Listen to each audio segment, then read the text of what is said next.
question. You've been a steam for quite some time now. A couple of years. Mass down this.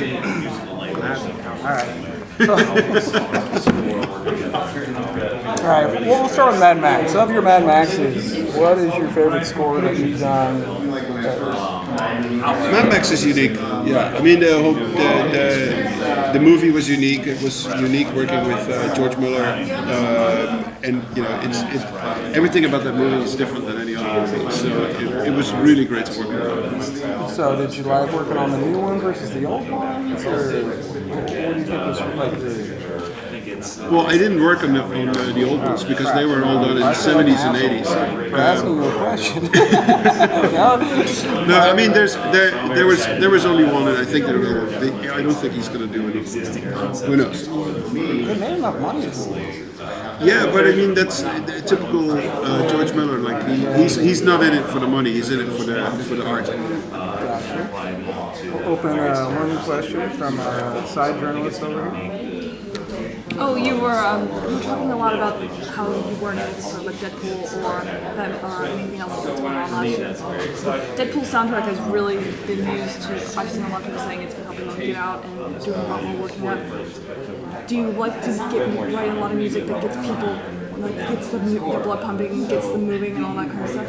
Well, a lot of the movies that I work on, I get asked to do that because it's a side of me that musically that I really like doing and where I gotten good at. And so you know when people want like a really pumping score, like usually that's when I get the call.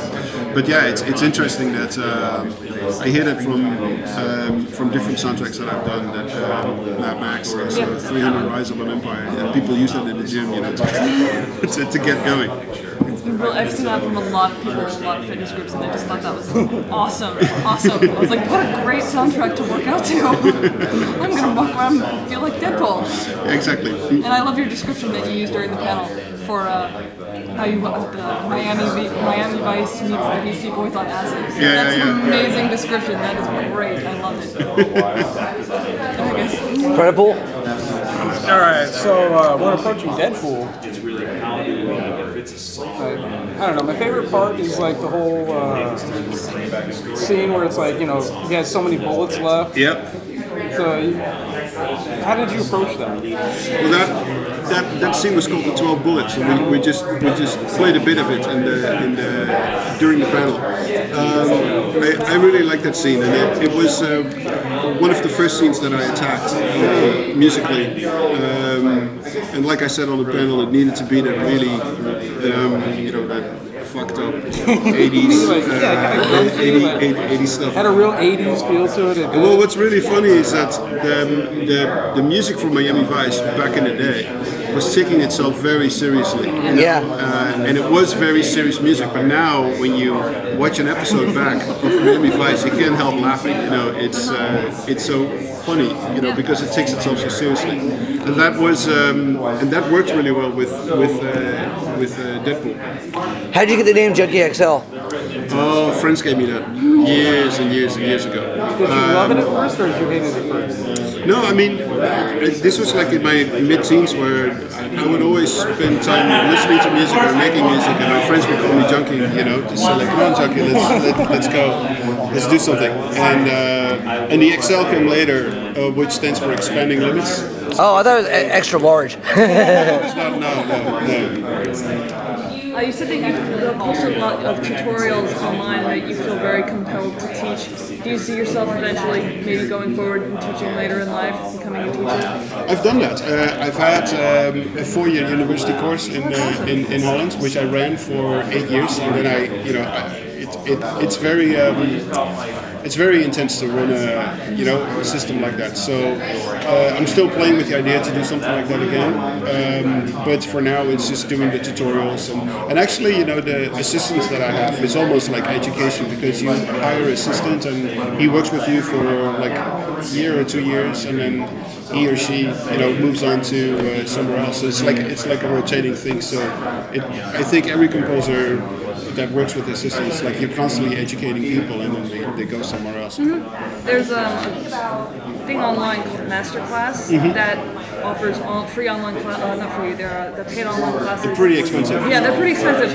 But would you be interested in doing something like a full class tutorial to something online? Well, I think the idea where I'm doing the tutorials myself and I do them for free is that I think good education or knowledge should be for free, and it shouldn't be hidden behind a system where you can ask for a lot of money. I mean, yes, it's an easy way to make money, but I'll make my money somewhere else, but not on education. Education Should be easily accessible, very accessible. Yeah. especially music. Yes. Not in America. Unfortunately. So, what's your next project that you're working on? And are you excited for it? I'm going to start in late August on the Dark Tower. So that I'm very excited for that. And then in January it's Justice League. What about Deadpool 2? I can't talk about that. The Dark Tower series is considered like, at least I personally consider it pretty much Stephen King's magnum opus. It's this project's pretty high profile. Do you feel a lot of pressure going into something like that, adapting something that's been so beloved for so long? I've had this too when I started on Mad Max. I had this too on Deadpool. It's like the only thing you can do in these scenarios is just look at the film and just make it yours and just give it your best, give it your own. I mean, especially with reboots, like with something like Mad Max, but also with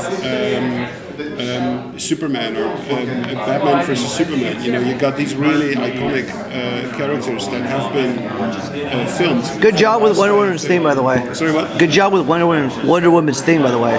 Okay. That was the best part of the soundtrack. Sorry to be a douche about it, but I mean, it is the best part. Thanks. But I mean, the only thing you can do is, for me, it doesn't make sense to listen to what John Williams has done to Superman and then try to do something like that. So are you a musician or are you just a composer? I'm a musician by heart. Oh, so guitar. So you're like Prince in a good way. No, I mean, like I call myself a full contact composer. Just like I need to bang on something, I need to hold something, I need to play something. I can't just like write notes on paper. Have you ever seen the band Babyland? I heard of them. Oh, dude. They bang on trash cans. I mean, they're not around anymore, but they're pretty awesome. Sorry to plug another band that doesn't exist anymore. Right. But you'd like them. They bang on trash cans, and they're a two-piece band. Like, you remind me of Dan Votto, the singer, in a good way. Cool. Sorry about that. So musically, who are your interests? Mask down. Musically, who are your music influences? Oh man, like all over the place. I mean, the record that made the most amount of impact, and I was 7 at the time when Dark Side of the Moon came out. Oh, that's our shit right there. I do like Animals, which is like one of their underplayed albums that you're like, wow, this is really awesome. I haven't, I didn't know. And I got that record for my nephew. And he was like the cool dude. He was like 16 years old when I was 6 or 7, and he gave me that album. And I remember, and I remember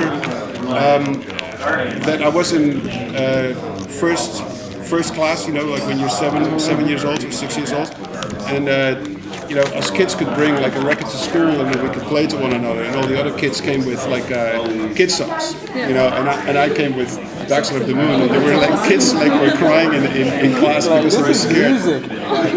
They were scared,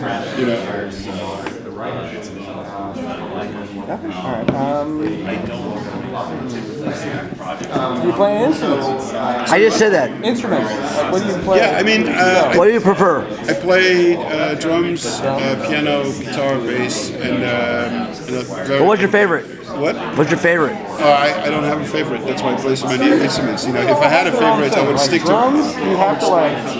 Well, he started off as drums. Drums is like a PC computer where you have to like you're a desktop. You have to be like at your station. Yeah. Guitar or many of the other instruments you can bring anywhere else, unless piano. But then not really when you have like a proper setup. If you have your guitar amp and your pedals and stuff, it's not like you can walk around. Do you ever go to NAMM? Yep. Yep.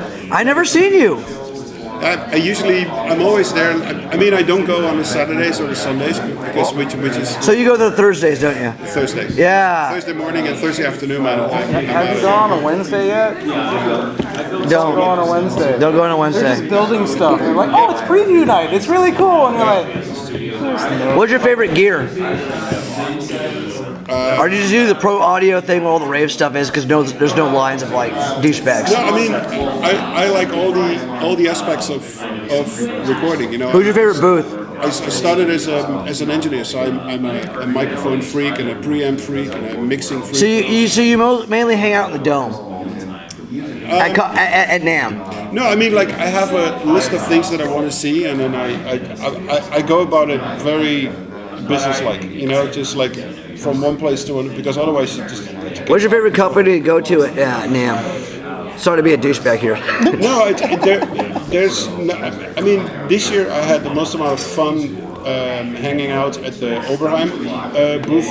Tom Oberheim is like a synthesizer guru. So on the way to the dome.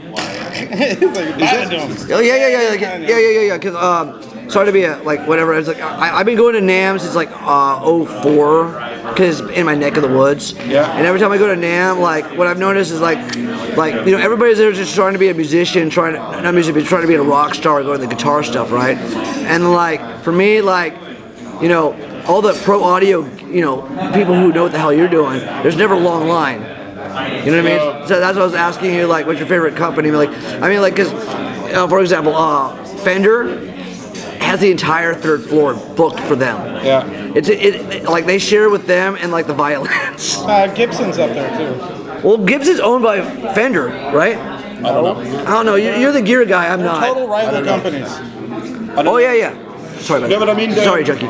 The DJ stuff is always like a lot of people are there, and the cheaper plugins, like. Well, the DJ stuff, there's never a long line. It's always like all these musicians trying to get signed, and like they're trying to get free stuff. You at least are you. You know what I mean? Like. No, but I never got that part. Why would you go to NAMM to get signed? I mean, there's no record company going there. No. Endorse, get free. Oh, endorse. Yeah. When I say signed, I mean to get free stuff. I mean, I know about 50 other bands. I mean, we hang in Hollywood with a Rainbow with the rock stars, so sorry to be a douche about it, but you know what I mean. But yeah, I've been wanting to actually meet you. Like we would have been here last year for for that, but like we're old friends of Tyler's, so that's why we missed the last one. Well, I mean, come on, he was in Marilyn Manson. You know what I mean?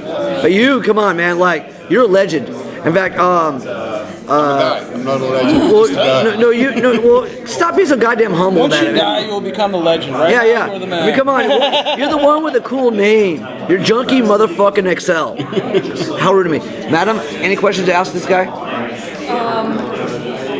One of the questions that was brought up in the panel is encouraging kids to get into music. Right. Would you like to elaborate more on that, on how you would like to encourage the next generation I'm just waiting for her. to get into music? Because I played clarinet from 3rd grade to 6th grade and then oboe until the end of high school, but I wasn't able to continue once I got into college. Right. And I also agree with you guys when you said that playing in a group is the most important thing. How can we really help expand music into the next generation with music Tyler's programs coming. being?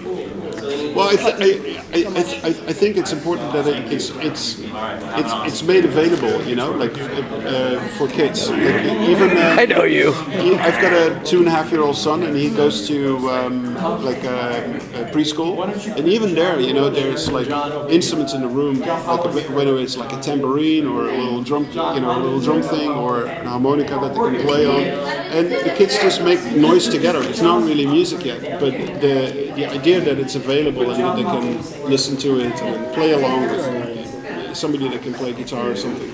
It's just important, and it stimulates them. And when I was younger, it was